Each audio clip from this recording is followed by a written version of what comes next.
Hello my dear children, so I am back with the third video of the video series on weather, climate and adaptations class 7 science, and in this video we will specifically talk about some animals who adapt themselves with the changing weather conditions. So we are going to talk about penguins, the polar bears, the fishes and a lot of other animals. Now this is going to be very interesting, so stay tuned with me and watch the entire video. Let's get started.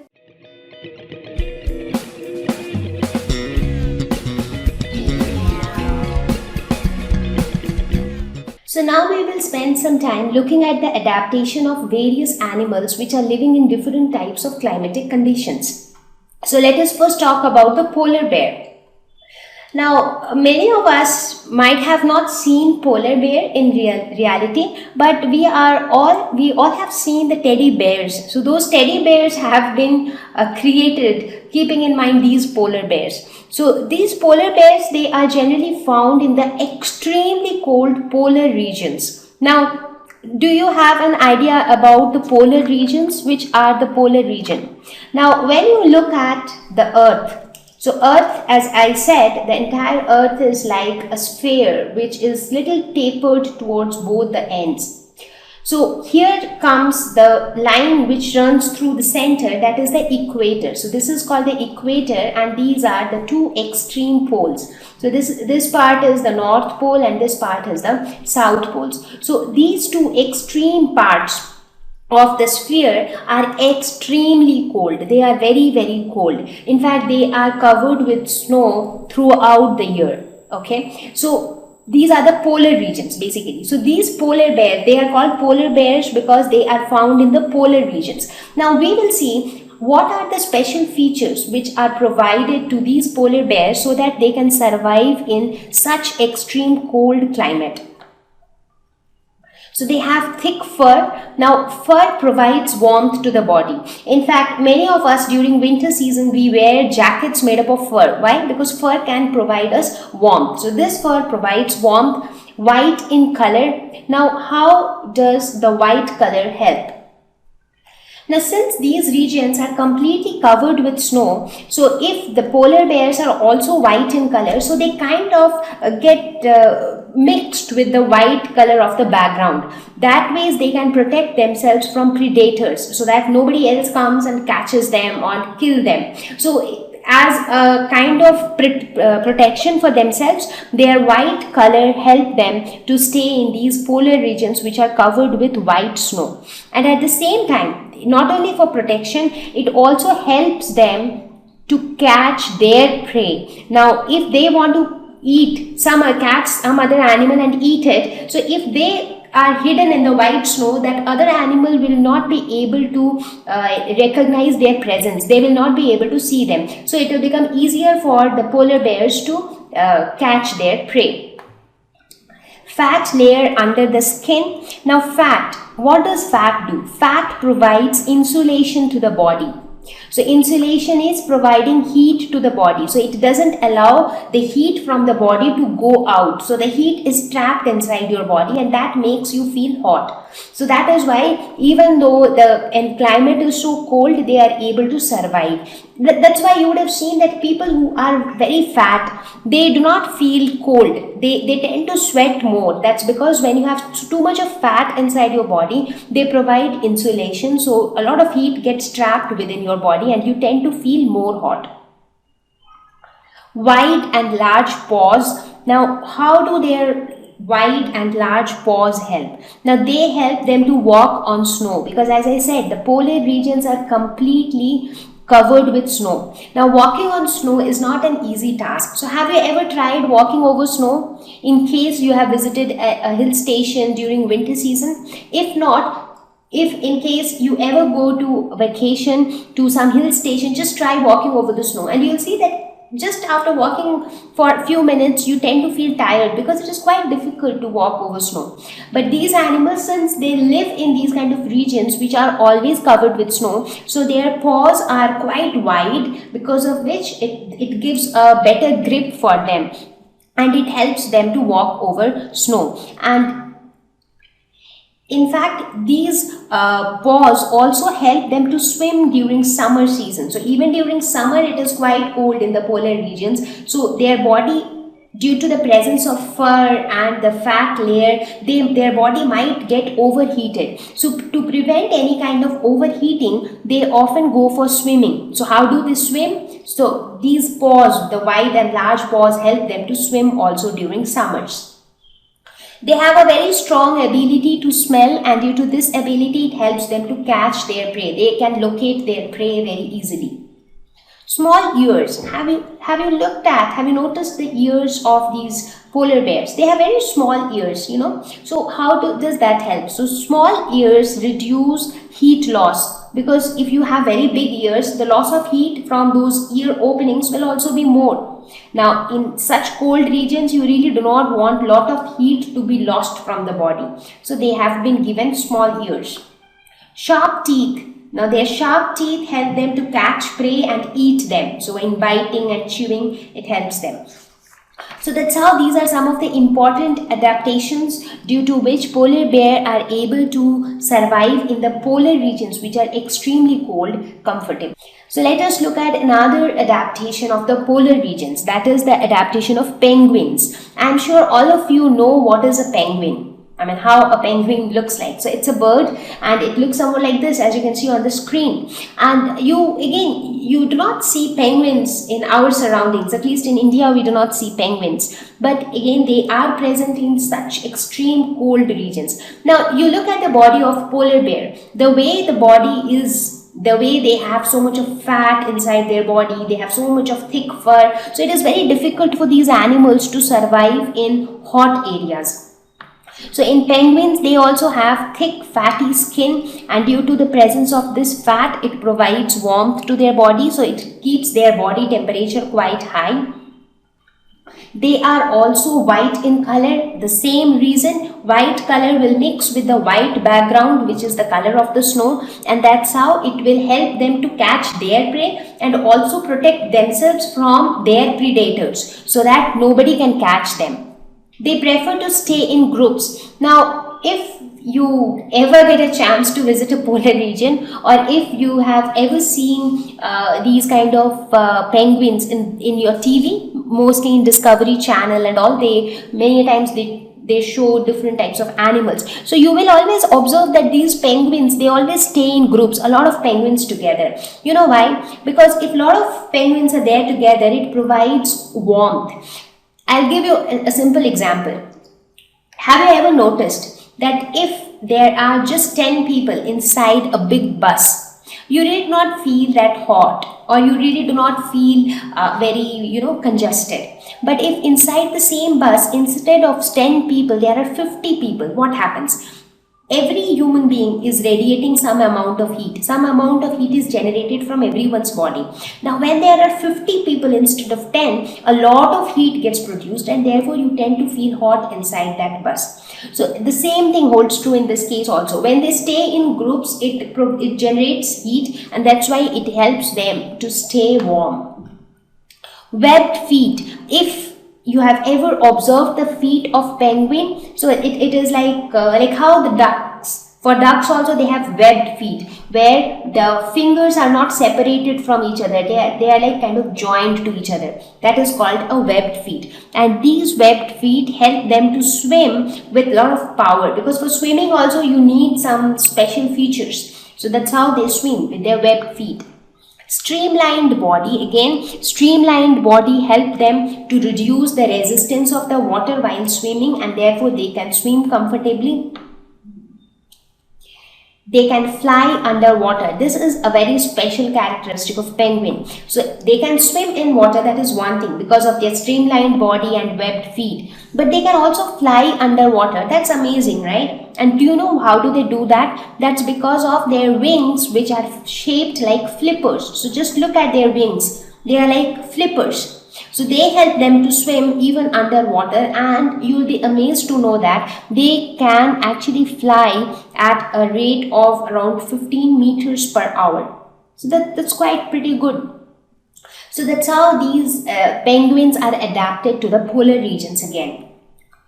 So let's look at the adaptation of some aquatic animals, some animals which always live inside the water. So the best example would be to talk about fishes. Fishes, they always live in water. So let's see how do their bodies adapt so that they can live inside water, so that they do not need any air. So they have gills, the most important organ, because gills help them in exchange of gases. Like how do we respire? What do we breathe in? So for breathing, we make use of our nostrils, correct? And then we have our lungs where the exchange of gases take place. So we need oxygen, we take oxygen through our nostrils. Similarly, in case of fishes, gills are those organs which help in respiration. So they take oxygen which is in dissolved form in water through their gills. So these gills are present in all the fishes. But when you talk about various type of fishes, different fishes have different structures. So some of them might have elongated body, like how you see in this case. So quite elongated body. While some of them might have a very big tail, some might have different mouth sizes, some might have different orientation.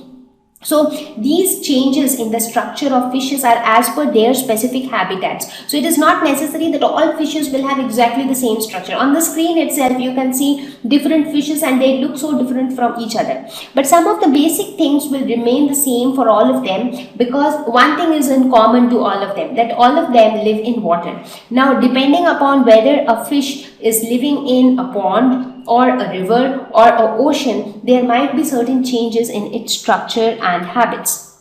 Like some of the fishes might be living in slow moving water, so the way they swim might be different from those which are living in fast moving waters, correct? So similarly, some of them might be living at the river bed, so at the bottom of the river, whereas some of them might be living with the tides. So depending upon their habitats, their behavior and their structure might also change. But here I am discussing the common features which are common for most of the fishes. So gills is one of them because it helps in respiration. Streamlined body. So streamlined body is, what do we mean by streamlined body? Like have you ever noticed at the structure of the aeroplane? So aeroplane is able to fly because it has a specific shape of its body, where the front and the end, it is like kind of narrow and the middle part is quite wide. So this shape of an object helps to reduce the friction of the medium or the resistance of the medium. For example, the cars, the vehicles which run on road, so they are also shaped in a streamlined way so that it helps to reduce the friction which is provided by the surrounding air. Similarly, the fishes, their body are streamlined so that water friction can be reduced and they can swim in an easier way. Fins and tails. So if you see, the fishes have tails, they have fins, and how do these fins and tails help the fishes? They allow their movement through water. In fact, the tail, it controls the direction of movement, like when they want to turn right or left, so that change in direction is facilitated by the tail. They are very fast swimmers, and being fast swimmers, it helps them to catch their prey. So what do they eat? So they eat tiny organisms inside the water, maybe some small insects which are living in water, or sometimes big fishes eat the small fishes. So if they are fast swimmers, they will be able to catch their prey pretty easily. So the one most important thing in case of fishes are the gills, fins, tails, because all these parts are present in fishes, but they are not present in other organisms because they need to live in water. So they need to breathe underwater. So they need something to substitute the lungs which are present in human beings. Correct? They need to swim through water. So they need something to reduce the resistance of water so that they can swim smoothly. So these are some of the adaptation of fishes. So let us look at the adaptation of birds. So where do we see birds most of the time? So we see birds either flying or on the branch of trees. So those are the common places where we get to see a lot of birds. So something special about birds which we notice, they can fly. Now what helps them to fly? So one thing is their streamlined body. Again, if you look at the body structure of birds, so they also have quite narrow ends but a wider middle part. So that streamlined body helps to reduce the air friction, and that's how it helps them to fly. They have long flight feathers and tail. Structure wise, they have the feathers which actually help them in flying, and also the tail which controls their direction during flight, because while flying they also change their direction, turning right and left. Lightweight. Now, due to their hollow bones, the bones of birds are not solid, they are hollow from inside. Now, anything which is hollow from inside will definitely be light in weight. Now, since they have light weight, therefore it is easier for them to move from one place to another. So that also helps them to fly from one place to another. Good eyesight. If you compare the size of eyes for birds with respect to their body, you will see that their eyes are quite large compared to their body size, because birds are not that big, right? But compared to that, they have got quite big eyes. And since most of the time they are in air, flying from one place to another, so they really need to have a good eyesight so that they are able to catch their prey. So that's one thing in catching prey, because sometimes their prey might be on the ground and they are flying high, so they need to notice their prey. That's one thing. Secondly, whenever they want to come down, they really need to land safely and avoid crashing with any other object. So for that also they really need to have a good eyesight. So good eyesight helps in safe landing, and it also sometimes helps to find a prey. Different types of beaks for different food habits. Now, if you observe the beaks for different birds, you will see that they are very much different from one another. So the beaks are as per their food habits. For example, if you talk about a parrot, so the beak of a parrot is more like this, curved kind of thing. So why is it like this? Because for parrots, they mostly feed on seeds. So this kind of beak helps in cracking the seeds. Again, you talk about birds like duck. So in case of duck, you will see that they have got a flat beak with a tiny hole in it. Why? Because since they spend a lot of time in water, so this tiny hole will actually help in filtering whatever they are eating, because they are going to eat something picking it up from water or muddy areas near water.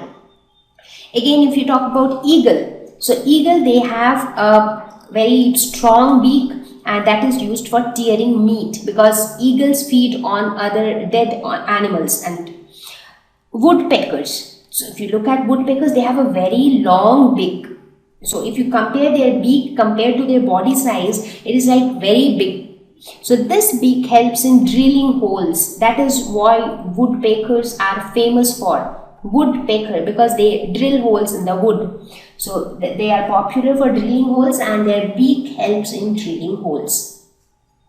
A lot of other birds with smaller beaks, they help them to eat grains or small insects. So a lot of birds like sparrows, they have smaller beak. So that's how for different birds, again, you have different types of beaks, different types of body structure based on their specific habitat, based on their specific food habit.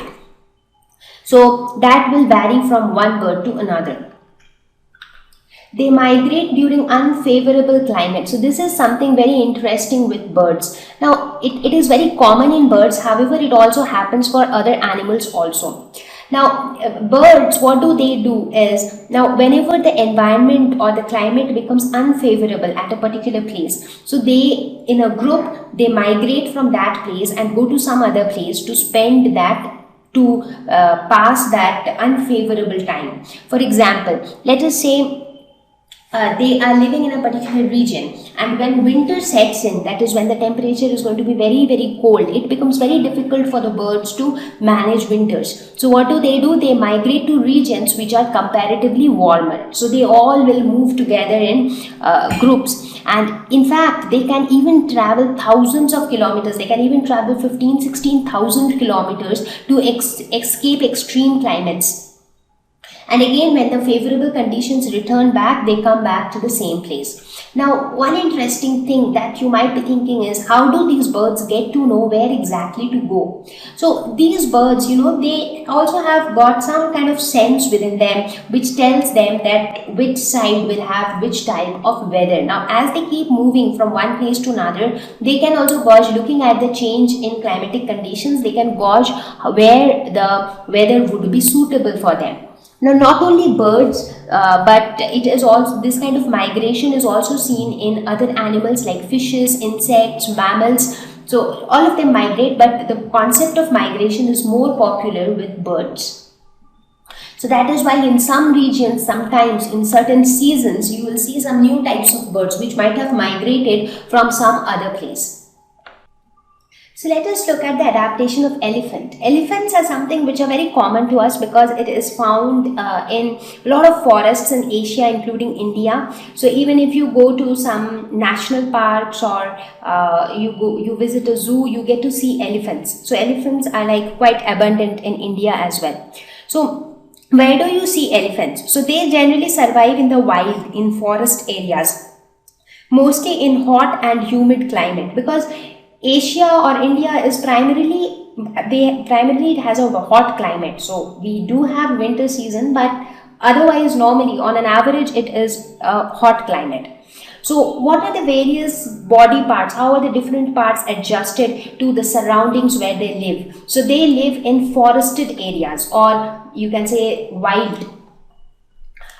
So the first adaptation that they have is the trunk. So their trunk, it actually helps them a lot. You know how? So look at their huge size. Okay. So how do they reach the food which is present on the ground? So it's like they are like quite tall, right? So how will they reach to a fruit or a food which is located on the ground? So their trunk will help them to access food on the ground.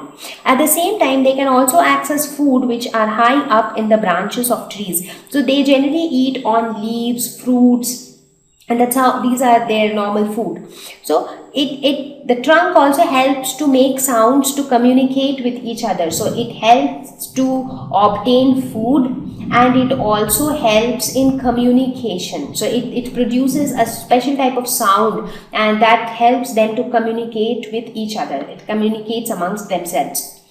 Tusks. They also have tusks. These are the tusks.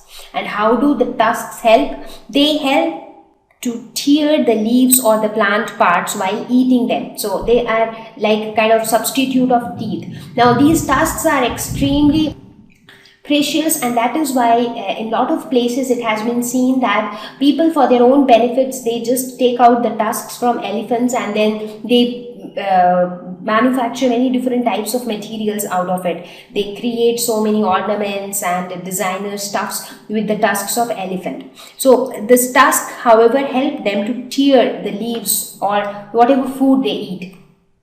They have very large ears. And why do they have large ears? Like in case of polar bears, they have very small ears. Why? Because they live in cold regions, so they do not want to lose enough heat. But in this case, elephants, they live in hot regions, so their large ears help them to cool themselves. So sometimes when the weather becomes really hot, even if they flap their ear, it is like a fan. So their ears act like the blades of the fan. So flapping the ears help them to cool themselves. This is how it helps them to survive in hot climate. Big size. Now, big size of this elephant makes them less likely to be attacked by predators. Now, since they live in forests, a lot of other animals also live in forests. So the chances of being attacked or eaten up by some other animal is quite high. So because of their big size, it is less likely that smaller animals would attack them. So that ways their big size is an advantage. So these are some of the adaptations of elephant which helps them to survive in the wild. Next is the adaptation of camel. So this is going to be interesting because we see that camels can survive in dry deserted areas where there is lack of water, and it sounds so surprising to us to know that camels can survive without water for as long as 14 to 15 days. That's amazing, right? So let's see. So the first adaptation is large feet. So if you look at the feet of camel, they are like quite large. Why? Because they walk on sand. Again, walking on sand is equally tough as is walking on snow. So that is why different animals, based on where they are walking, they will have different type of feet. They have bushy eyelashes. So if you look at their eyelashes, so they have like how we have eyelashes. We have hair-like structures, correct? Similarly, they have it, but it is more bushy. They have more hairs in that region, so that sand do not enter into their eyes. Because in desert areas, you really do not have plants and all, so you have like huge stretches of sand. So as the wind blows, there are chances that the sand particles might enter inside the eye. So to prevent the sand entering from their eyes, they have bushy eyelashes. So this prevents sand entering into eyes. Nostrils. So if you closely observe the nostrils of camels, you'll see that there is a lining of hair which prevents the entry of sand. Because as I said, now since it is sand all over, as wind blows, there are chances that sand particles might enter inside the eyes or inside the nose. So that is why everywhere a lot of protection has been provided. So camels can even close their nostrils fully to prevent the entry of sands. So that's how their nostrils help prevent entry of sand. They have a hump, and this hump does an excellent job. It is used for storage of food. So it is used basically for storage. Now whenever there is scarcity of food, fat is metabolized to provide energy. So basically the hump stores energy without insulating the body, because it is living in desert areas which are hot and dry. So it should not cause insulation. So that is why fat is present here in the hump in the form of fat tissues which can act as a source of energy, but at the same time they do not provide any warmth to the body. So this fat tissues in the hump is only used for providing energy when needed, because for camels, they might not get water, they might not get food for many days, because deserts are like deserted. So you do not see a lot of plants, you do not see a lot of animals, so there is scarcity of food and water. So camels can adjust with that. So they can conserve water. They can drink up to 46 liters of water at one time. Can you just beat that? Can you imagine that? Moreover, in case of camels, their urine is very much concentrated. So the loss of water through urine is also less. There is no sweating in their body. So there is no loss of water through sweat. So these are the various ways by which camels can conserve water. So they do not sweat. They have a very concentrated urine. They drink lot of water at one time. Drink lot of water at one time. So because of all this, they can conserve water. They can live without water for many days. They have a thick coat, and this coat provides warmth during cold desert nights. Now the speciality of desert areas is that the days are very hot and dry, but the nights are extremely cold. So they need to have something which will provide warmth at night. So for that purpose, they have a thick coat on their body, and this coat helps the camel to sweat less. So that way it can help to conserve water. So it conserves water. It helps in conserving water, and it provides warmth at night. So it's like a multi-purpose coat. Let's look at another animal, that is beard ape. So have you ever seen a beard ape? So it's called a beard ape because actually it's an ape, but it has got huge beard. So if you look at it, you see so much of hair all over head and covering the entire face. So that is why they have been named as beard ape. And where do you see them? They are again seen mostly in forests. Now some of their adaptations are, they are very good climbers. Most of the time you see them on trees. So because they feed on fruits, leaves, flowers, etc., and they are all available on trees. So they are so good climbers that they can climb up on the trees and obtain its food, and they spend most of their lifetime on trees. So as you can see, they have very light weight. So due to light weight, it becomes easier for them to climb. So just think of this example. So somebody who is very fat and obese, will he be able to climb a tree easily? Or somebody who is like lean and thin and maybe a child will be able to climb it easily? Obviously, a small child will be able to climb it easily because of its lighter weight. So the same holds true for this beard ape. Because of their light weight, it becomes easier for them to climb the trees. They have a long tail, which again helps in their movements. They have a small size, so small size and light weight, they together help them to be good climbers. They are called beard ape because of their silvery white hair which surrounds their head from cheeks down the chin. So everywhere you see this beard. So this silvery white beard, because of this they have been named as beard ape. Monkeys, very commonly seen in the forests, in the zoos, in national parks, wildlife sanctuaries, and again these monkeys are also great climbers. So they can also climb trees, they can jump and hop from one place to another. And let's see what are the adaptations. They have a prehensile tail. So what do we mean by a prehensile tail? So this tail can be used just like a third hand. That is called a prehensile. So basically it's like having a third hand. We all have two hands. It has got three hands. So the tail helps the monkey to climb. It also helps to hang from branches, like as you can see here. So now how it is hanging from the branches, this can be done with its tail also. So the tail can also hold objects. So it is just like having a third hand. So it is almost like a third hand for the monkeys. Opposable thumb. So if you look at their thumbs, they can be folded in both the directions. Like for human beings, our thumbs can fold only in like one direction, but for them it can fold in both directions, and therefore it becomes easy to retrieve food and to climb trees. They are excellent climbers because of all these features. They live in groups in order to protect themselves from other predators, because normally they are found in forests and where a lot of other animals also live. Now, being smaller in size, being not so powerful, they prefer to be in groups, because if some 40-50 monkeys are together, a predator will not feel like attacking a bunch of monkeys, right? So that way, staying in groups provide them protection against predators.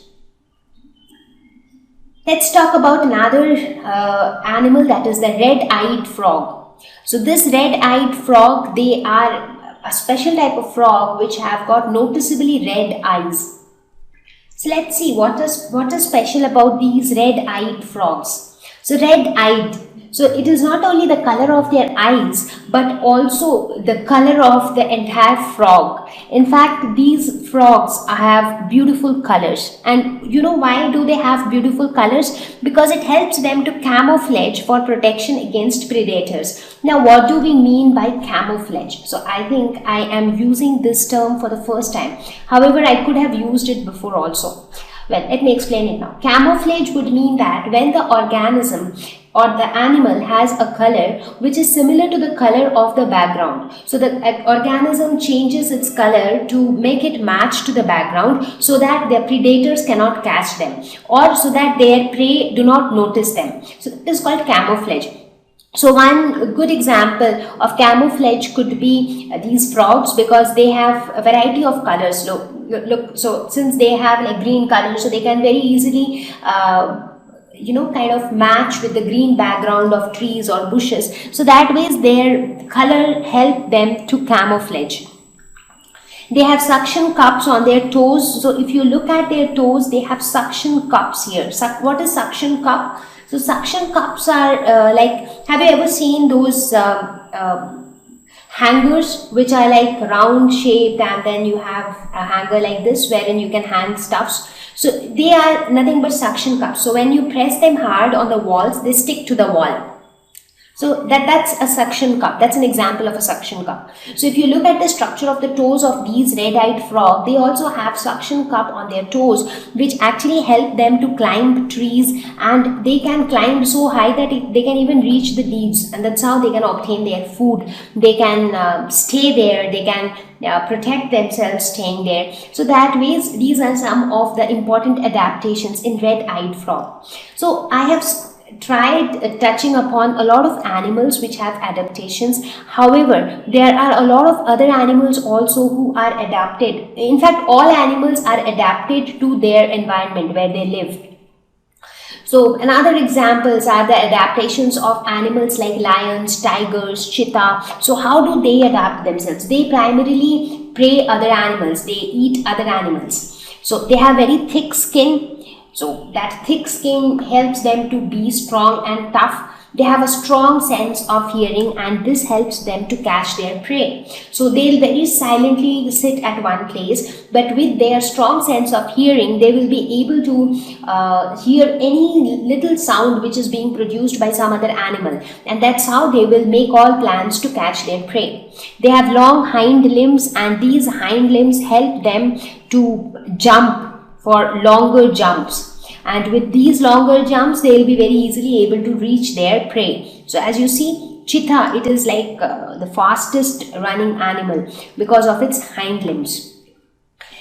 Many camouflage, a lot of them have colors which can match with the background, and that's how their prey will not be able to see them.